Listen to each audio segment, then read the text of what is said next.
ভাই নয়ন, তুমি ওরা গুরু মানো, তুমি ওরা গুরু মানো, তোমার কয় চান্দা, তোমার কাছে যদি চান্দা চায় তাহলে কি অবস্থা চিন্তা করো। খালি ওই এক এনসিপির সংগঠনকে মাইরে একেবারে ফাইটে ফেলিছে বিএনপি, যে দেখেন নাম তো এনসিপির নাসির পাটোয়ারি, ও আবার নাকি বারবি বারবি কয়। তোর বক্তব্যের জবাব সালাউদ্দিন দিছে ওই হাত তুলে, গায়ে হাত তুলে মাইরে পিটে। আমরা কিছু কইছিলাম, আমরা ওই জুতা মারিছিল না লোকজন, মারিছে। এবার আমরা গেলাম মায়ের বিকলে সালাউদ্দিনের লোকজন, সে ফজো পাগলা আর ওই যে ইন্ডিয়ান চ্যানেলে যে দেশবিরোধী বক্তব্য দেয় রুমিন পাড়ানা এবং প্রবাসীদের অপমান করে পাপিয়া, এই সমস্ত ঘটনায় আমরা এখন যদি ধরে পাপিয়া বাম্বু দিই ক্যাঙ্কা হবে। আমরা যখন ছাত্র রাজশাহীতে, তখন পাপিয়াও রাজশাহী ইউনিভার্সিটির ছাত্র দল নেত্রী, তু কর বক্তা। পাপিয়া তখন ক্রেজ আর কি, পাপিয়া আসবে বক্তৃতা দিবে, শুনলে পাবলিক ঝাইপে পড়ে। আমিও খালি শুনি পাপিয়া নামে এক নেত্রী আছে, হেভি বক্তি মাজারে, এ তো শোনা হয়নি কখনো। তো এর মধ্যে পলিটেকনিকে ইলেকশন হবে, আমি কাজ করতেছি দিন রাত, এটি আমাদের ক্যান্ডিডেট আছে, ভালো ক্যান্ডিডেট জিতবে আমরা জানি। হেভি গরম পড়িছে, রাজশাহীর গরম তো জানেন, চান্দি ফাটানো গরম। তো পাপিয়া আসিছে প্যানেল পরিচিতি অনুষ্ঠানে, গরমে ত্রাহি ত্রাহি অবস্থা। তো পাপিয়া বক্তৃতা দিতেছে ওই প্যানেল পরিচিতি, ছাত্রদল এই নির্বাচনে জিতবে, সেদিন ওরা যে কান্না করবে, সেই কান্নার পানিতে যে বন্যা হবে, সেই বন্যার পানিতে আমরা সাঁতার কেটে কেটে উল্লাস করব, ওই যে গরম, ওই গরমের চাইতেও বেশি গরম নিয়ে আমরা বিজয়ী হব। এর মানে কি?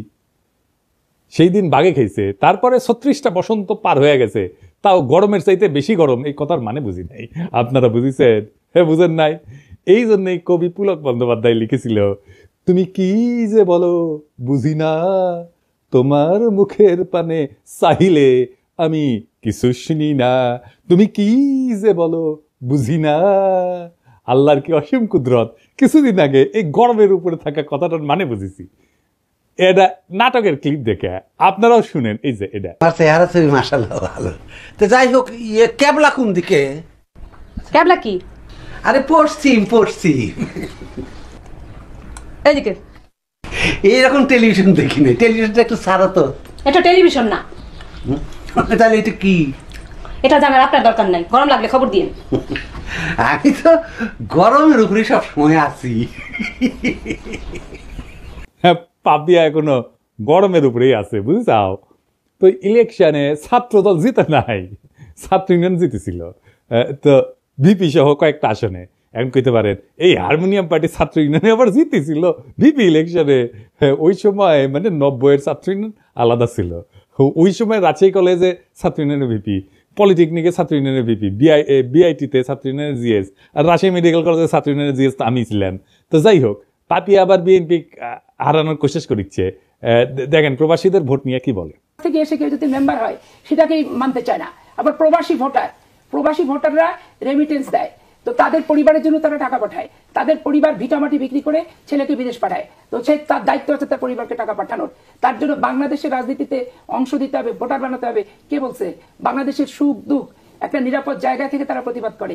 আমাদের মতো রং পানি থেকে, রিমান্ড থেকে, লোহার রড থেকে থেতলা করা, আর পুলিশ পিটানি, আর দিনের পর দিন 40 দিন 50 দিন থানা ও থানা করে বেঞ্চের উপর বসায় রেখে রিমান্ড কার্যকর করা, এগুলো কি প্রবাসী ভোটাররা কখনো তারা কি ভুক্তভোগী?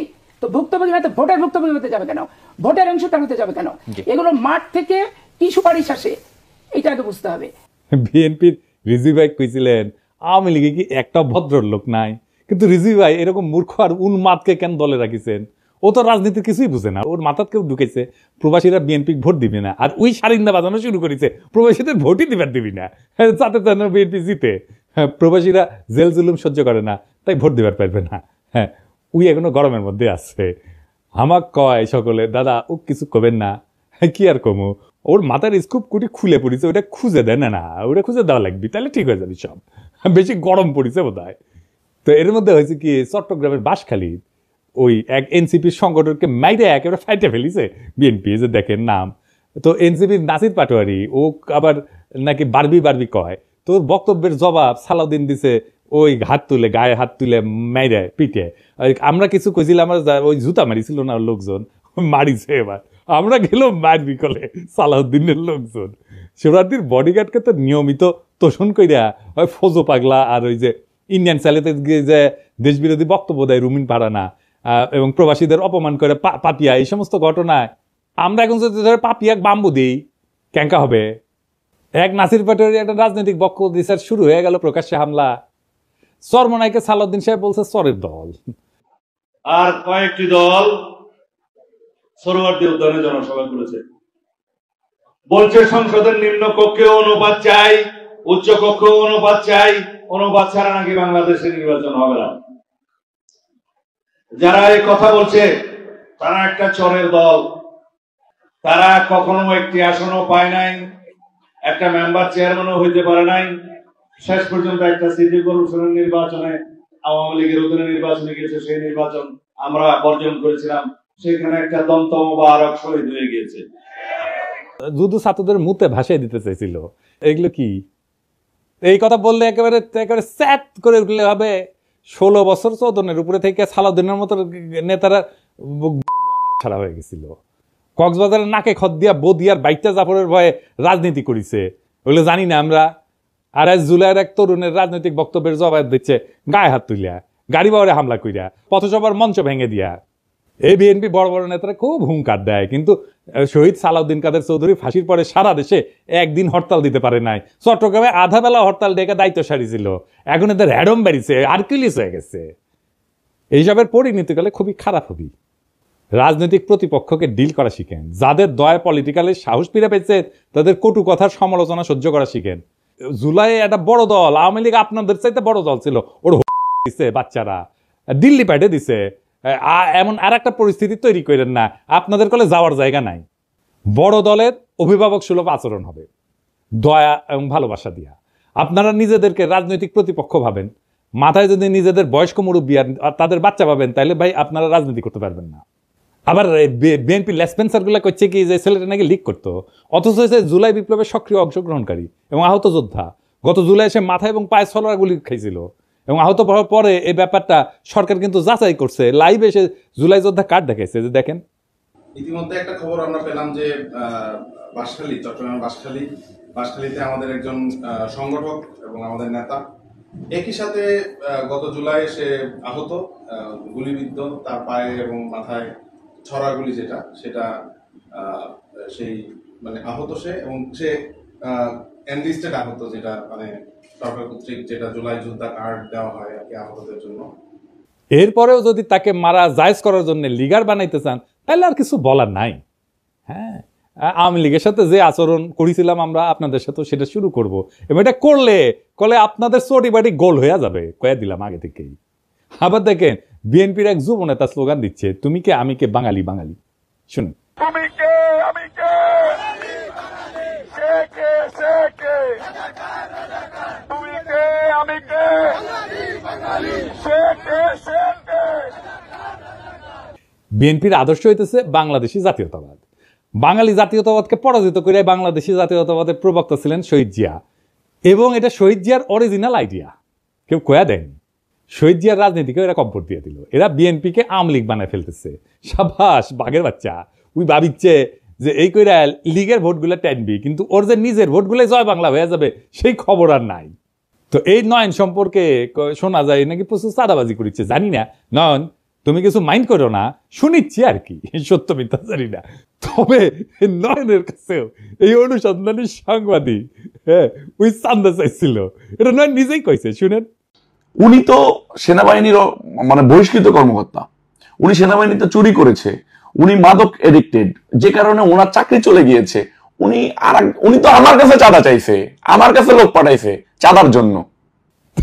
ভাই নয়ন, তুমি ওরে গুরু মানো, তুমি ওরে গুরু মানো, তোমার কয় চান্দা, তোমার কাছে যদি চান্দা চায় তাহলে কি অবস্থা চিন্তা করো। যাই হোক, গতকাল জামাত মহাসমাবেশ করেছে, তো এই সমাবেশের তাৎপর্য কি? মেলাজন মেলা হিসাবপত্র দিচ্ছে, আমি হিসাব নিয়ে পরে আসিছি, পরে একটা এপিসোড করবো নি যদি টাইম পাই। আসেন এমনি সমাবেশের তাৎপর্যটা বুঝে দেখি। তো ওই গতকালকে ওই যে বাঙালি জাতীয়তাবাদ এবং জয় বাংলার লোকেরা, এদের কিন্তু গভীর বেদনার দিন ছিল। তারা মুখে কিছু কয় নাই, কিন্তু আমি জানি তাদের হৃদয়ের ভিতরটা থমথম করেছিল। এবং অনেকের জন্যেই যারা 1971-কে মুক্তিযুদ্ধকে এখনো অন করে, তাদের জন্য একটু অস্বস্তিকর দিনটা। কেন জানেন? যে ঢাকা রেসকোর্স ওইখানে জামাতে ইসলামী সভা করছে, যেখানে 7ই মার্চে শেখ মুজিব সোহরাওয়ার্দীর বডিগার্ড ভাষণ দিছিল, ওইটা কিন্তু তাহলে একটা নিছক সমাবেশ থাকে না, এইটা একটা রূপক অর্থে পুনর্দখল হয়ে যায়, নীরব পুনর্দখল, সাইলেন্ট রিক্লেমেশন হয়ে যায় জামাতের পক্ষ থেকে। তো সেই 7ই মার্চে যে শেখ মুজিব ওইখানে ভাষণ দিছিল, ওই দিন শেখ মুজিব কেবল একজন নেতা ছিল না, সে ছিল একটা জনরায়ের প্রতীক। বাঙালি মুসলমান নিজেদের প্রয়োজনে ভোট দিয়া তারে মুজিব বানাইছিল, নেতা বানাইছিল। এভাবেই কিন্তু নেতা বানায়, নেতা তৈরি হয় না, নেতা বানায়, জনগণ বানায়। যদি মৌলানা ভাসানী 70-এর নির্বাচনে অংশ নিতেন তাহলে ইতিহাস হয়তো অন্যরকম হইতো, মুজিবের জায়গায় রেসকোর্সে দাঁড়াইতেন ভাসানী। তার মানে রেসকোর্স ময়দানের প্রতিটি জমায়েত, প্রত্যেকটা উচ্চারিত শব্দ 71 সালের এক নীরব হিসাব, 71 সালের একটা হিসাব নিকাশকে কিন্তু ছুঁয়ে যায়।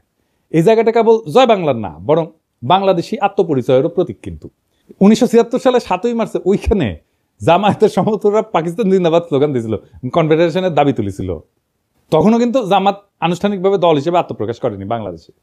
এই ঘটনার ভিতরে নিহিত আছে বাংলাদেশপন্থী নাগরিকের জন্য কিছুটা হলে বেদনার, এমনকি অপরাধ বোধের কারণ কিন্তু আছে। কিন্তু কাকে দোষ দিবেন? এই আত্মধ্বংসী বাস্তবতার জন্য দায়ী শেখ মুজিব নিজে এবং তার কন্যা শেখ হাসিনা। কারণ তারা জনগণের ভোটের পরিবর্তে ভরসা করছে ইন্ডিয়ার উপরে, এবং কলকাতার চিন্তকদের ইন্টেলিজেন্সিয়ার মাধ্যমে বাঙালি জাতীয়তাবাদকে আমদানি করে আমাদের উপরে চেপে দিছে কলোনিয়াল তালুকদারির উত্তরাধিকার হিসাবে, যার ফলাফল বাংলাদেশের মুসলমানরা তাদের প্রত্যাখ্যান করছে। সত্যি কথা বলতে, যদি আওয়ামী লীগ 1975-এর পর গণতান্ত্রিক ধারা ফিরে আসতো, সে আর কলকাতার ইন্টেলিজেন্সিয়ার পরামর্শে বাঙালি জাতীয়তাবাদ চাপাই না দিয়া বাংলাদেশি চেতনাকে বিশ্বাস করত, যদি তারা জিয়ার তুলনায় আরো গণতান্ত্রিক হওয়ার দিশা বেছে নিত, তাহলে আজ তাদের এমনভাবে উৎখাত হইতে হইতো না। তাই আজ যারা বাঙালি জাতীয়তাবাদের পতাকার নিচে বুক চাপড়ায় কাটতেছেন, তাদের অনেকেই শেখ হাসিনার ওই ভারত ঘেঁষা রাজনীতির বিরুদ্ধে আপত্তি করেন না, কিন্তু বরং নিজেদের ভিতরের ইসলাম বিদ্বেষ থেকে জামাতকে গালি দিচ্ছেন, জিন্নাকে গালি দিচ্ছেন, বাঙালি জাতীয়তাবাদকে ধর্ম বিদ্বেষের হাতিয়ার বানাইছিলেন। শুধু তাই না, হাসিনার নির্মম নির্যাতন, নিপীড়ন, গুম, খুন, হত্যাকাণ্ডে তারা নীরব সমর্থন দিচ্ছেন। বিদেশে লুটপাট করার টাকা ভাগাভাগিতেও তারা মুখ ফিরায় থাকেননি। এবং এরই ফলাফল হলো আজকের এই পরিণতি, আওয়ামী লীগের পতন আর জামাতের উত্থানের বাড়তি সুযোগ। তবে এই মিটিং আর একটা অভাবনীয় ঘটনা ঘটছে। কি সেটা? জামাতের আমির, আমার অত্যন্ত পছন্দের বড় ভাই, তিনি 2বার বক্তৃতা দিতে গিয়ে কোলাপস করে পড়ে গেছে। এইটা কি একটা রাজনৈতিক দলের নেতার জন্য কাম্য একটা বিষয়, কাম্য ঘটনা? এর ফলে কি জামাত আগাইলো না পিছাইলো? জামাতের কি দুর্নাম হবে? ওনার কি নেতৃত্বের সামর্থ্য নিয়ে প্রশ্ন উঠবে? না, এতে ওনার জনপ্রিয়তা বাড়বে। হিসাব করে দেখেন কারণটা কি? এতে একটা আবেগের সংহতি তৈরি হয়। নেতা যদি হঠাৎ অসুস্থ হয়ে পড়ে, জনগণ তাকে রক্ত মাংসের মানুষ হিসেবে দেখতে শুরু করে এবং একটা সহানুভূতির ঢেউ তৈরি হয়। মানুষ মনে করেন তো দেশের জন্য এরকম করছেন, এই অনুভূতি কাজ করে। এইভাবে কোলাপস করলে তাকে একজন ত্যাগী যোদ্ধা হিসেবে তুলে ধরে। দেখো দেখো দেশের জন্য কতটা কষ্ট করতেছেন, এই বার্তা ছড়ায় পড়ে। পলিটিক্সে সবাই কথা বলে, কিন্তু সবাই কথা বলার মতো থাকে না। আর যখন কেউ কথা বলার মাঝখানে হঠাৎ এইভাবে নিঃশ্বাস হারায় ফেলেন, তখন মঞ্চ কেঁপে ওঠে। একটা শরীরের পতনে তখনই শুরু হয় এক নতুন ধরনের রাজনীতি। না, আমরা বীরত্বের কথা বলতেছি না, বলতেছি ভাঙনের মধ্যে দিয়ে উত্থানের কথা। যখন নেতা কোলাপস করেন, তখন তিনি কেবল মাটিতে পড়েন না, তিনি পড়ে যান মানুষের হৃদয়ের গভীরে। শফিক ভাই এইভাবেই হৃদয়ের গভীরে পড়ছেন।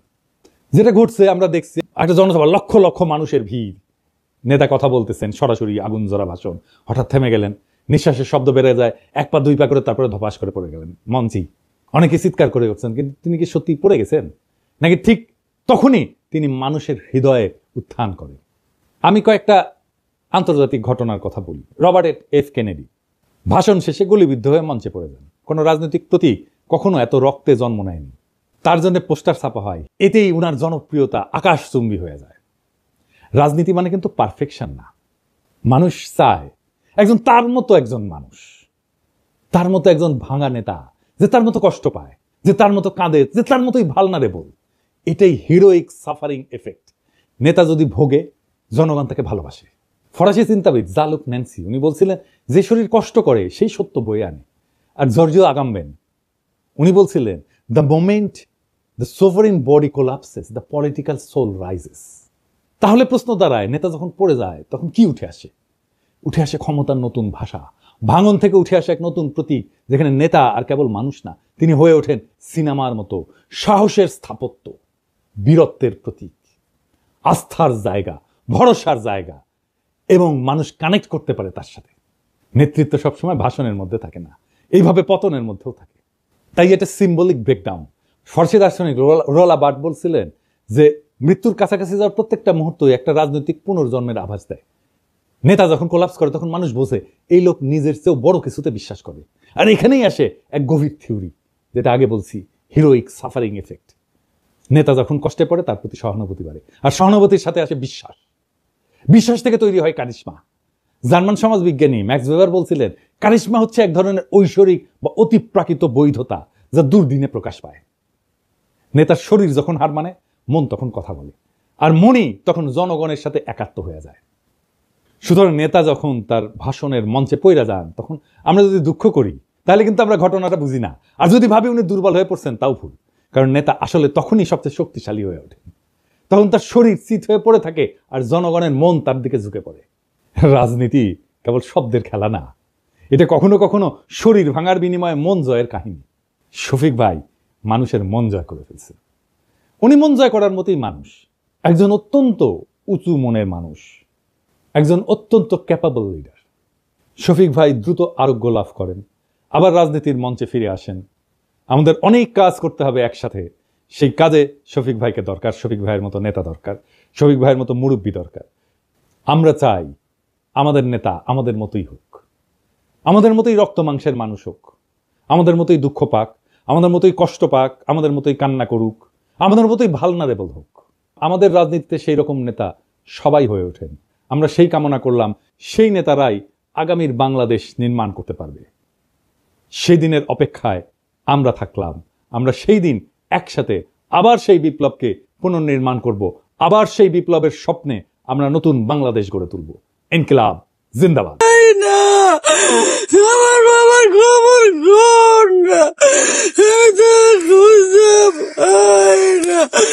আমি তো তোমার কাছে একটাই দাবি চাইছিলাম, আমার বাবার খবরটা আমার। উনি কেন কাঁদছে জানেন? আজ একটা বছর উনি জানেনই না ওনার সন্তানের কবর কোনটা। গত বছর 18ই জুলাই ওনার ছেলে মোহাম্মদ সোহেল রানা আন্দোলনে যে নিখোঁজ হন। পরবর্তীতে যখন জানতে পারেন আঞ্জুমানে মফিদুল ইসলাম থেকে রায়ের বাজার বদ্ধভূমি কবরস্থানে 114টি বেওয়ারিশ লাশ দাফন করা হয়েছে, ছুটে যান সেখানে। ছবিগুলো একে একে দেখেন এবং পেয়ে যান নিজের বুকের মানিকের ছবি। কিন্তু জানেনই না সেই অজানা 114 কবরের মাঝে কোনটা তার সন্তানের। বিগত 1 বছর এই সব পরিবারের জন্য কি করেছেন বাংলাদেশের অন্তর্বর্তীকালীন সরকার? কেন 1 বছরেও এই সকল কবর চিহ্নিত করলেন না আপনারা? প্রফেসর ইউনূস, আপনার লজ্জা লাগে না? আপনার সময় হয় একবার না, দুইবার সোহেল তাজ আর তার পরিবারের সাথে দেখা করার, কিন্তু আপনার সময় হয় না শহীদদের কবর আইডেন্টিফাই করার মতো রিসোর্স মোবিলাইজ করার। শতাধিক কবরের কোনটা কার কবর এটা আইডেন্টিফাই করা কি খুব জটিল কাজ? তারপরেও এটা পারেন না আপনারা, অথচ পুরো রাষ্ট্রটাই তার সব রিসোর্স আপনাদের দিয়ে রাখা হয়েছে। এই মায়ের অভিশাপ আপনাদের উপরে পড়ুক, আপনাদের উপরে, আপনাদের অথর্ব উপদেষ্টা মণ্ডলীর উপরে খোদার লানত পড়ুক।